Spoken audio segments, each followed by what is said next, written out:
हमारी संस्कृति में त्योहारों का एक विशेष महत्व है। इन्हीं त्योहारों के माध्यम से हम अपनी परंपराओं को आगे बढ़ाते हैं। हमारे हर त्योहार के पीछे कोई न कोई पौराणिक कथा होती है। कुछ ही दिनों में रक्षाबंधन का त्योहार आने वाला है, लेकिन हम दावे के साथ इस बात को कह सकते हैं कि आप में से ज्यादातर लोग इसके पीछे की कहानी को नहीं जानते होंगे। इस कहानी की शुरुआत होती है सतयुग में। सतयुग में राजा बलि नाम का एक बहुत बड़ा दानी राजा था, जो भगवान विष्णु का परम भक्त था। वो भगवान को खुश करने के लिए 110 यज्ञों को पूरा कर चुका था। इस सब को देखकर सभी देवता चिंतित थे, क्योंकि अगर ऐसा ही चलता रहा तो राजा बलि स्वर्ग के भी राजा बन जाएंगे। इस बात ने इंद्रदेव को भी चिंता में डाल दिया। वो अपने साथ कई सारे देवी देवताओं को भगवान विष्णु के पास ले जाते हैं और वहाँ जाकर अपनी सारी समस्या उन्हें बताते हैं। विष्णु भगवान इस सृष्टि के पालन करता है। उन्होंने सभी देवी देवताओं को ये आश्वासन दिया कि वो खुद राजा बलि से उनकी रक्षा करेंगे। एक दिन जब राजा बलि यज्ञ कर रहे थे तो भगवान विष्णु वामन का अवतार धर कर उनके द्वार पर पहुंच जाते हैं। राजा बलि उन्हें देखकर कहने लगे कि आप मेरे दर पर आए हैं तो मैं आपको खाली हाथ नहीं लौटने दूंगा। आपकी जो इच्छा हो वो आप मुझसे मांग लो। भगवान वामन बलि से कहने लगे कि उन्हें तो बस 3 पग जमीन चाहिए। बलि ने भगवान वामन से कहा, आप जहाँ चाहो वहाँ 3 पग जमीन को नाप लो। उसके बाद वामन भगवान ने अपने शरीर को इतना बड़ा कर लिया जिसकी कोई सीमा न हो। उन्होंने एक पग में पूरी धरती को नाप लिया और दूसरे पग में पूरे स्वर्ग को नाप लिया। अब तक राजा बलि भी ये समझ चुके थे कि ये कोई आम वामन नहीं है, बल्कि स्वयं भगवान विष्णु हैं। जब वामन भगवान ने तीसरे पग के लिए जगह मांगी तो राजा बलि ने अपने सर को आगे कर दिया। उसके बाद वामन भगवान बलि से कहने लगे कि पूरी धरती और स्वर्ग अब मेरा हो चुका है, साथ ही में तुम भी मेरे हो गए हो। मैं तुम्हें ये आदेश देता हूँ कि तुम पाताल लोक में जाकर अपना राज्य बसाओ।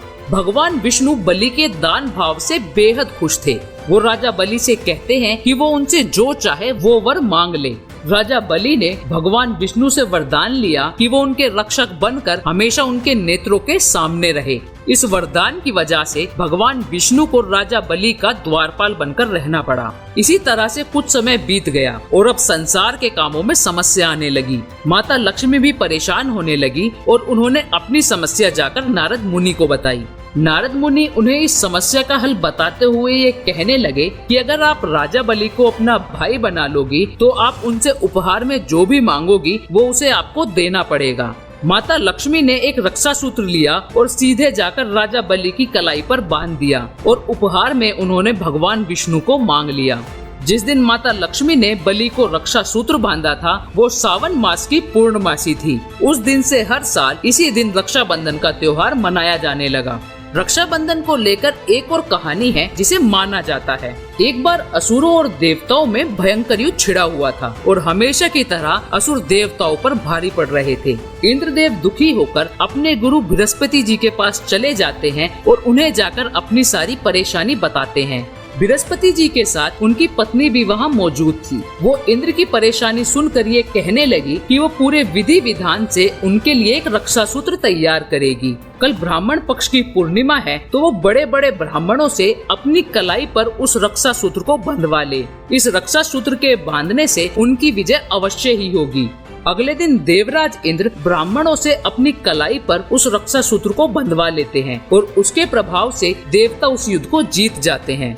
उसके बाद से सभी लोग ये मानने लगे कि अगर कोई भी सच्चे मन से किसी से भी रक्षा सूत्र बंधवा ले तो उसकी रक्षा खुद भगवान करते हैं।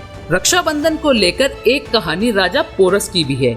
ये कहानी खासकर उन लोगों के लिए है जो हमेशा भारत की सभ्यता और संस्कृति पर सवाल उठाते हैं। पूरे विश्व को जीतने का इरादा लेकर सिकंदर भारत पहुंच चुका था। भारत को जीतने के लिए उसका मुकाबला राजा पोरस से था। सिकंदर इसी बात को लेकर काफी परेशान था। जब ये बात सिकंदर की पत्नी को पता चलती है तो वो भी सिकंदर की जान को लेकर परेशान हो गई। वो भारतीय त्योहारों के बारे में जानती थी, इसीलिए युद्ध में सिकंदर के प्राणों को बचाने के लिए उसने राजा पोरस को एक राखी भिजवा दी और साथ ही में एक पत्र लिखकर ये संदेश भिजवाया कि वो इस राखी के जरिए उन्हें अपना भाई बनाना चाहती है। उस पत्र को पढ़कर पोरस आश्चर्य में पड़ गए, लेकिन राखी के धागों का मान रखने के लिए उन्होंने उसे अपनी कलाई पर बांध लिया। राजा पोरस और सिकंदर के बीच भयानक युद्ध हुआ जिसमें सिकंदर हारने लगा।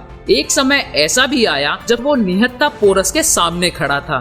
राजा पोरस के पास सिकंदर को मारने का ये बेहतरीन मौका था, लेकिन राखी का मान रखने के लिए उन्होंने सिकंदर को जीवन दान दे दिया। हमारी संस्कृति में त्योहारों को नहीं बल्कि उसके पीछे के कारण को मनाया जाता है, और रक्षा सूत्र सिर्फ एक धागा नहीं बल्कि बहनों को दिया हुआ वचन होता है। और हमारी संस्कृति में लोग वचन को निभाने के लिए अपना सर तक कटा सकते हैं। अगर आपको ये वीडियो पसंद आई तो इसे लाइक करें, अपने दोस्तों के साथ शेयर करें और ऐसी ही और इंटरेस्टिंग वीडियोस के लिए हमारे चैनल को सब्सक्राइब करें।